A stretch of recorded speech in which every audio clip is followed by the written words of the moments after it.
bismillahi raxmaan raxiim assalaamu calaykum waraxmatullaahi wabarakaatu. kulan wanaagsan saaxiibayaal meel kastoo aad dunida ka joogtaan baa kuna soo dhawaada warkii caalamka ee Somali News TV.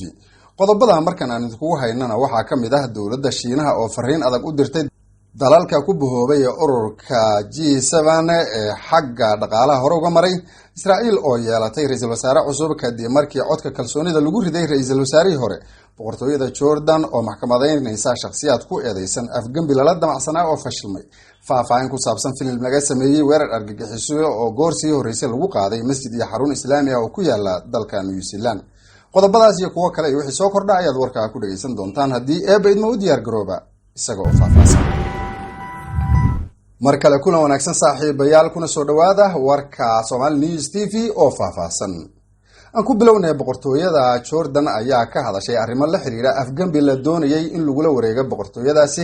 maxkamadeynta cidii ka dambeysay kuwa la sheegay inay gacan ka geysteen isku daygaasi iyo dambiyada ay ku eedeysan yihiin. Amiir Hamza boqortooyada dalkaasi ayaa la sheegay in uu muddo qorsheynayay in uu afgambiyo walaalkiis boqor Cabdullah labaad ee dalka Jordan. wararku waxay intaas ku darayaan in qorshaha afgambigaasi uu taageerada ugu weyn ku lahaa oo gacan ka geystay mas'uulka ugu sareeya boqortooyada Sacuudi Carabiya. eedamaha maxkamadeed oo la baahiyay axadii shalay ahayd ayaa waxaa lagu sheegay afgambiga gacanta Sacuudiga ku lahaa iyo ku lug lahaanshaha laba qof oo reer Jordan ah. labada eedeysane oo kala ah madaxii hore ee maxkamadda boqortooyada Jordan oo haysta dhalashada Sacuudi Carabiya iyo ergeygii hore ee gaarka ahaa ee boqortooyadaasi Sharif Hassan bin Said ayay wararku sheegayaan in la xaqiijiyay in ay xiriir dhow leeyihiin boqortooyada Sacuudi Carabiya isla markaana iyagu ay ahaayeen howlwadeenada ugu firfircoona ee isku dayga afgambigaasi. warku waxa kale oo tilmaamayaa in dabayaaqada bishan aan ku jirno labada eedeysane lagu maxkamadeyn doono maxkamadda amniga qaranka ee Jordan. labada nin ayaa haddii dambigaasi ku cadaado waxa ay wajihi doonaan ugu yaraan 20 sano oo xabsi ah. dhinaca kalena Hamza oo walaalo isku aaba ah ay yihiin boqorka dalka Jordan ayaa ku eedeysan in uu si weyn ugu lug lahaa isku dayga lagu arbushayay amniga iyo xasiloonida dalkaas, kaasoo la sheegay in aan la soo taagi doonin maxkamadda la saaraya labada eedeysane oo kale. tallaabadaas ayaa lagu macneeyay in kiiska amiirka lagu xaliyay gudaha qoyska reer boqor ee Haashimiya dhexdiisa. boqortooyada Sacuudiga ayaa waxba kama jiraan waxa ay ku tilmaantay eedeynta loo jeeday ee la xiriirta shirqoolka afgambi ee fashilmay ee la doonayay in lagu la wareego boqortooyada Jordan. inkastoo Hamza aan la soo taagi doonin maxkamadda, haddana dacwad oogayaashu waxa ay sheegayaan in uu yahay hogaamiyaha inqilaabka fashilmay uuna doonayay in uu majaraha u qabto boqortooyada Jordan.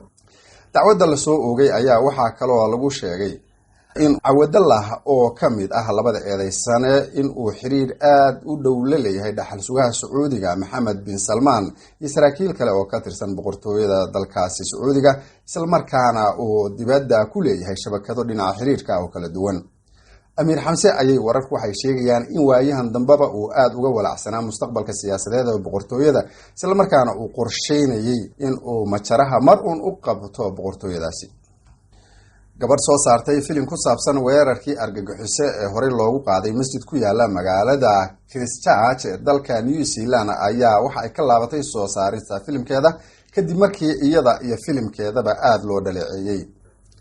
Philippa Campbell ayaa raaligelin buuxda ka bixisay soo saarista filimkaas, waxa aanay sheegtay in aysan filimkuna baraarugsanayn in filimkaasi uu geysan karo dhibaato iyo sidoo kale khalalaasi. filimka oo indhawaalaba lagu howlanaa soo saaristiisa ayaa inta badan diiradda lagu saarayay qaabka ay dhacdadaasi uga falcelisay ra'iisul wasaaraha dalka New Zealand, gaar ahaan khudbad ay jeedisay markii dhacdadaasi ay dhacday oo soo jeeditay indhaha caalamka. weerarka oo dhacay 15kii bishii Maarch sanadkii 2019 ayaa ahaa kii ugu khasaaraha badnaa ee abid ka dhaca dalkaasi, waxaana ku dhintay 51 qof. gabadha soo saartay filimka ayaa sheegtay in ay dhageysatay walaaca bulshada ayna garanayso ahmiyadda aaraadooda, waxayna intaasi ku dartay in ay garwaaqsatay in filimka oo ahaa mid aan dhamaystirnayn. ugu dambeynna gabadhu waxa ay sheegtay in aysan doonayn in ay lug ku yeelato mashruuc abuuri kara jahawareer, sidaa daraadeedna ay isaga hartay soo saarista filimkaasi. kaarista soo saarista filimka gabadhaasi micnaheedu ma aha ayaa la leeyahay in laga tanasulay gabi ahaanba soo saarista filimkaas oo si weyn ay u taageerisay dowladda Mareykanka. ra-iisul wasaaraha New Zealand ayaa dhaleecaysay filimka waxa aanay ku tilmaantay mid khaldan oo ka hadlaya wax aan looba joogin xilligan. waxay kaloo sheegtay ra-iisul wasaaruhu in ay jiraan sheekooyin badan oo mudnaa in filimka lagu soo qaato oo looga hadlo, hase yeeshee aysan iyada la ahayn in iyadu ay ka mid noqoto qisooyinka uu filimkaasi ka sheekeynayo. ra-iisul wasaaraha New Zealand ayaa waxaa si weyn loogu ammaanay isla markaana indhaha caalamka ay kusoo jiidatay qaabkii ay ula tacaashay weerarka iyo khudbadii ay jeedisay markii uu dhacay. dad badan ayaa soo jeediyay in filimka lagu bilaabo khudbadda ra-iisul wasaaraha. ururada ka tirsan bulshada muslimiinta ee dalkaasi ayaa sidoo kale dhaleeceeyay filimka oo ay ku sheegeen inuu yahay mid eegaya danaha dadka cadaanka oo keliya intii lagu sharixi lahaa ayay yiraahdeen dhibaatooyinka soo gaaray dadkii meeshaasi ku jiray la weeraray intii ayay yiraahdeen lagu sharixi lahaa dhibaatooyinka soo gaaray dadkii meeshaasi ku jiray kuwa ehelkoodu wax ku noqday iyo sidoo kale kuwa ku argagaxay halkaasi. dacwad ay gudbiyeen ururka dhalinyarada qaran ee islaamiga ah ayaa lagu codsaday in filimka la hakiyo, waxaanay soo aruuriyeen dhalinyaradaasi saxiixiyada ilaa 60,000 oo qof oo kasoo horjeeda filimkaasi. waxay ku baaqeen in filimku uu yahay mid dhinac u janjeera islamarkaana qisada aan lagu darin dadka dhibanayaasha ah. waxaanay tilmaameen in taa bedelkeeda diiradda lagu saaray hadal ay tiri haweeney cadaan ah. duqa magaalada weerarku ka dhacay ayaa iyaduna waxa ay sheegtay in magaalada aan lagu soo dhaweyn doonin gabi ahaanba kooxda jilaysa filimkaasi. 15 bishii Maaris sanadkii 2019 nin u dhashay dalka Australia oo lagu magacaabo Brenton Tarrant ayaa weerar ku qaaday dad cibaadeysanayay oo ku sugnaa masjidka Al-Nuur, isaga oo weerarkaasi toos ah ugu baahinayay Facebook isagoo adeegsanayay markaasi kaamiro yar oo madaxa ugu xirnayd. wuxuu kadib gaari u kaxaystay xarunta islaamiga ah ee Linwood, halkaas oo uu ku toogtay dad ku sugnaa xarunta banaankeeda, kaasoo lagu guuleystay ugu dambeyn in gacanta lagu dhigo, ugu dambeynna lagu xukumay xabsi daa'im. weli waxaad dhageysanaysaan warkii caalamkooda kaga imaanaya Somali News TV. waxaa inoo soo socda dowladda Shiinaha oo fariin kulul u dirtay dalalka ku bahoobay ururka G7 ee xagga dhaqaalaha iyo warshadaha hore u maray. marka horese Israa'iil. ra-iisul wasaarihii Israa'iil ee 12 sano ee lasoo dhaafay Benjamin Netanyahu ayaa xilka laga qaaday kadib markii baarlamaanka Israa'iil uu codka kalsoonida u qaaday. baarlamaanka ayaa codkiisa kalsoonida siiyey fikirka ah in la dhiso dowlad isbahaysi ah oo cusub. Naftali Bennett oo ah nin ka tirsan garabka midig isla markaana ah nin ay wadaniyadu madax martay ayaa waxaa la sheegay in loo dhaariyay ra-iisul wasaaraha cusub ee Israa'iil. Netanyahu ayaa dhankiisa qaadacay isbahaysiga cusub ee ay ku midaysan yihiin xisbiyada mucaaradka. sida ku cad heshiiska awood qaybsiga ah, Naftali Bennett oo ah nin diinta iyo wadaniyada aad ugu adag ayaa muddo 2 sano ah xilka ra-iisul wasaaraha hayn doona, dabadeedna waxaa kala wareegi doona hogaamiyaha xisbiga dhexe ee Yair Lapid. dhaarinta Naftali Bennett kadib hadal uu u jeediyay golihiisa ayaa uu sheegay in shaqo culus ay hortaalo loona baahan yahay in Israa'iil ay hore uga talaabsato meesha ay joogto. ra-iisul wasaarihii hore ee Israa'iil Benjamin Netanyahu ayaa sheegay in isaga iyo taageerayaashiisu ay ahaanayaan mucaarad inta ay xilka dib uga qaadayaan dowladda cusub oo uu sheegay in ay khatar ku tahay Israa'iiliyiinta. ugu dambeynna dowladda dalka Shiinaha ayaa hadal kulul u jeedisay dowladaha horumaray ee ku bahoobay ururka loogu yeero G7.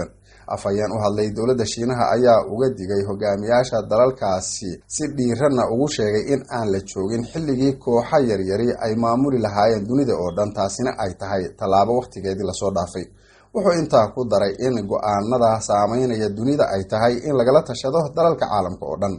hadalka afhayeenka ayaa imaanaya xilli madaxdii G7 ee ku shirayay Ingiriiska ay soo jeediyeen in mowqif midaysan laga qaato saameynta Shiinaha ee sii kordhaysay dunida uu ku leeyahay. dalalka G7 waxa ay bilaabeen qorshe ay kaga jawaabayaan waxa ay ku tilmaameen barnaamijyada ballaaran ee Shiinaha iyo saameyntiisa heerka caalami ah, taasoo loo baahan yahay ayay yiraahdeen in degdeg loo xakameeyo. waxaa la rumaysan yahay in madaxweynaha Mareykanka Joe Biden iyo quwadaha reer galbeedka ay doonayaan in la xakameeyo saameynta sii kordhaysa maalinba maalinta ka dambeysa ee Shiinuhu ku yeelanayo dunida oo dhan.